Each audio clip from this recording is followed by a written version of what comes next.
Você falou a respeito do Edir Macedo, isso remete à questão das igrejas pentecostais, neopentecostais, né? Que é universal.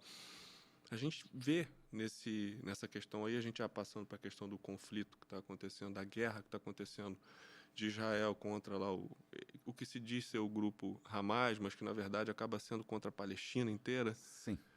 Eu vejo muita confusão no meio evangélico com relação a isso. É uma confusão que, assim, eu particularmente não tenho gabarito para tentar desfazer, mas eu entendo que eles estão entendendo tudo errado. Estão dizendo que é Jesus voltando, estão dizendo que a profecia vai se cumprir, quando, no entanto, a gente está vendo uma covardia absurda do governo de Israel, apesar de eu ser um cara que sou descendente de judeus, mas condeno completamente o que o governo sionista de extrema-direita do Benjamin Netanyahu está fazendo com a faixa de Gaza. O povo evangélico parece que apoia, o povo evangélico, entre aspas, né, o pessoal mais voltado para essa questão do neopentecostalismo, apoia irrestritamente, até meio que cegamente, essa questão da guerra. Como é que você está vendo tudo isso, Herman? Como é que está sendo dialogar nesse sentido com essa galera? Ô Yuri, 200 anos atrás surgia na igreja inglesa um movimento chamado Os Irmãos. E um cara chamado John Darby, começou a pregar que Deus tinha dois povos na terra. Um seria a igreja, outro seria Israel. E que Deus teria uma agenda para cada um desses povos.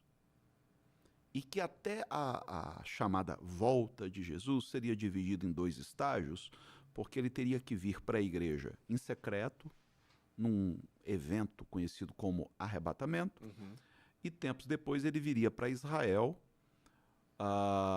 numa intervenção divina para impedir que o anticristo destruísse Israel. Surge então um cara chamado Scofield, que faz um comentário de rodapé na Bíblia.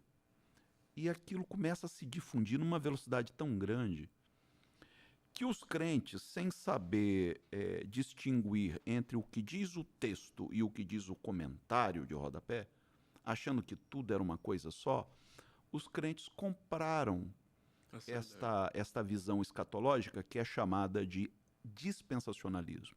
O que seria isso? Seria a ideia de que a história da humanidade é dividida em etapas chamadas dispensações. Então, nós estaríamos hoje na dispensação da graça, é o que eles dizem, onde Deus trata com a igreja. Só que a igreja seria um plano B, sabe? Seria um tipo de improviso, porque o plano A não rolou. Jesus vem para Israel, mas os judeus não o recebem, então Deus lança a mão de uma carta na manga, que é a igreja. Mas, uma vez cumprido o seu papel na história, Deus removeria a igreja e Israel voltaria à cena. Partindo disso... Confuso. É uma confusão. Surge a ideia de que, bem, tem que vir então o anticristo. Ok. Mas isso é um pressuposto? Não está escrito em lugar nenhum. Veja, você até encontra uma coisa ou outra, mas que não tem a ver com isso. Eu posso até depois explicar o que seria o anticristo, não tem nada a ver com isso. Mas surge a ideia de que, uma vez encerrada a dispensação da graça e a igreja arrebatada, removida do mundo, o terceiro templo em Jerusalém seria reinaugurado. E que os sacrifícios voltariam a ser oferecidos como naquela época. Porque é necessário que o anticristo faça uma aliança com Israel, traga paz ao mundo. E ele tem que profanar o templo. Só que o templo caiu no ano 70 depois de Cristo. Então eles criam a ideia de que alguém vai ter que reconstruir isso. Porque senão como é que aquela profecia vai se cumprir? Então é uma colcha de retalho. E a igreja evangélica abraçou essa teoria de tal maneira que quando Israel em 1948, através de uma resolução da ONU, assinada por um brasileiro, que era o secretário-geral, então, Israel se torna novamente um Estado, a Igreja Evangélica começa a achar que isso seria o cumprimento da profecia. Já lá naquele momento? Já lá naquele momento. Caramba. Aliás, o movimento sionista, segundo eu ouvi de um rabino, não teria começado propriamente com judeus, teria começado com evangélicos. E os judeus, percebendo, falaram, peraí, cara, que oportunidade isso nos dá de voltar à nossa terra. Sim. Então, embarcaram, engrossaram o coro e tomaram esse movimento. Uhum. É importante frisar que nem todo judeu é sionista.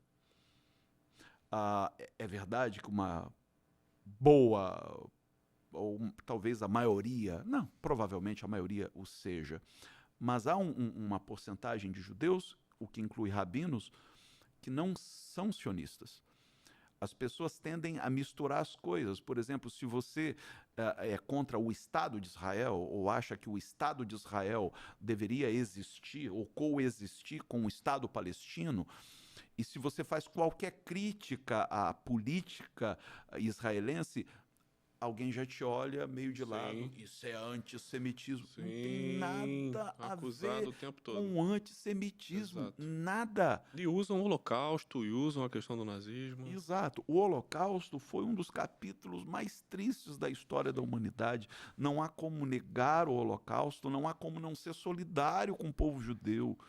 Eu tenho um carinho enorme pelo povo judeu e acho que todos deveríamos nutrir um grande carinho pelo legado, sabe, pela história, por tudo.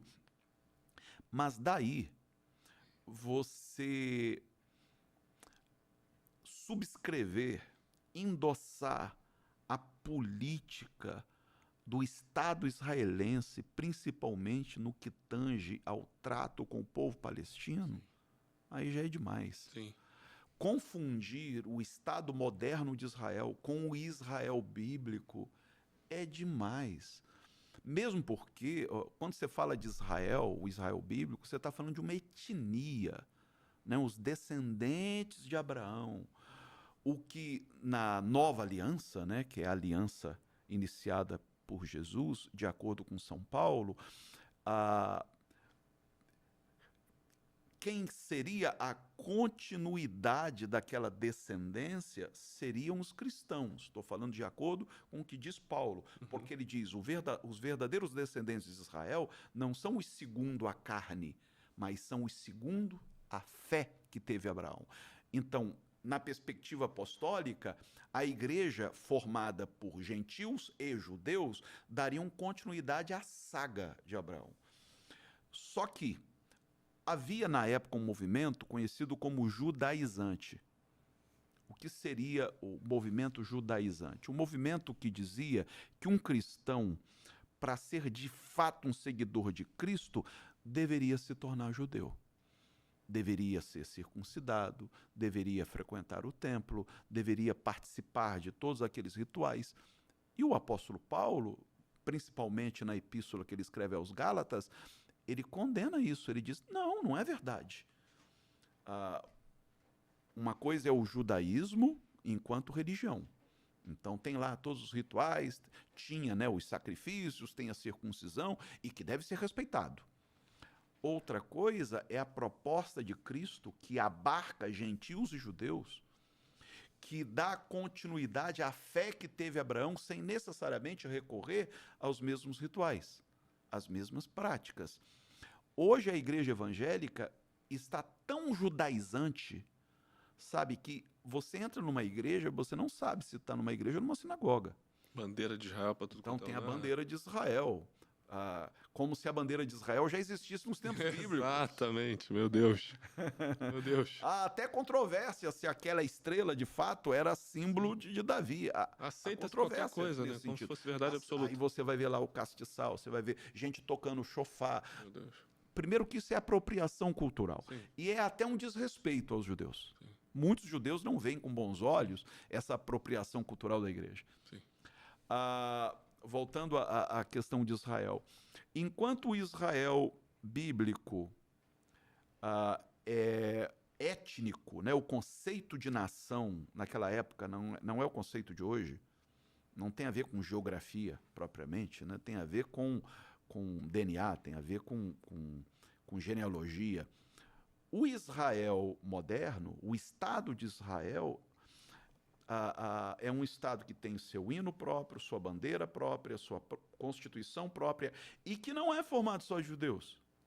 Sim. Muita gente pensa que é só judeu. Inclusive, acho que a maior marcha LGBTQIA+, que tem do Oriente é lá, né? Exatamente. Você quer ver bugar a cabeça de muitos crentes? É você dizer que lá a maconha é legalizada. E os caras ficam, meu Deus, não, isso é mentira. Que lá o aborto é legalizado. Exatamente. E que tem a maior marcha gay do Oriente Médio e uma das maiores do mundo. Foi o Renato, aquele parlamentar do Sul, o menino negro com black, falou brilhantemente essa semana sobre isso lá no parlamento lá do Sul. Acho que ele é deputado estadual do Rio Grande do Sul, alguma coisa assim. Corajoso ele falar sobre isso lá. Mas falou brilhantemente sobre isso. Então, você vai encontrar hoje em Israel várias etnias. Tem lá os beduínos, tem lá os árabes, tem os judeus etíopes, são negros. Enfim, tem os judeus que vieram do leste europeu, tem de tudo. Enfim, não é o Israel étnico do Velho Testamento. E nem é o Israel espiritual do Novo Testamento. É um país como outro qualquer, que comete erros e acertos. Eu posso até nutrir admiração pela política interna, de alguma maneira. Quando você diz, mas na região é a única democracia, tem isso, né? Você pode, o que é questionável, mas geralmente é o que se diz. É a única democracia ali. Aos moldes americanos. Aos moldes americanos, né? Mas como é que eles tratam o diferente? Sim. Como é que eles tratam os palestinos? Como é que eles tratam quem já estava ali quando eles chegaram, né? É igual aos Estados Unidos. Muita gente tem uma imagem dos Estados Unidos como se fosse um país maravilhoso, um paraíso na Terra. Cara, eu morei lá 2 vezes. Experimenta quebrar uma perna lá. Exatamente, exatamente. E como os Estados Unidos tratam os imigrantes. Sim. Sabe, a terra da liberdade, como é que ela trata o imigrante. Exato. Quer dizer, não é isso tudo que as pessoas imaginam. Muito pelo contrário. Exatamente. E hoje você percebe que os Estados Unidos e Israel são quase que gêmeos siameses. Quer dizer, é um se alimentando do outro.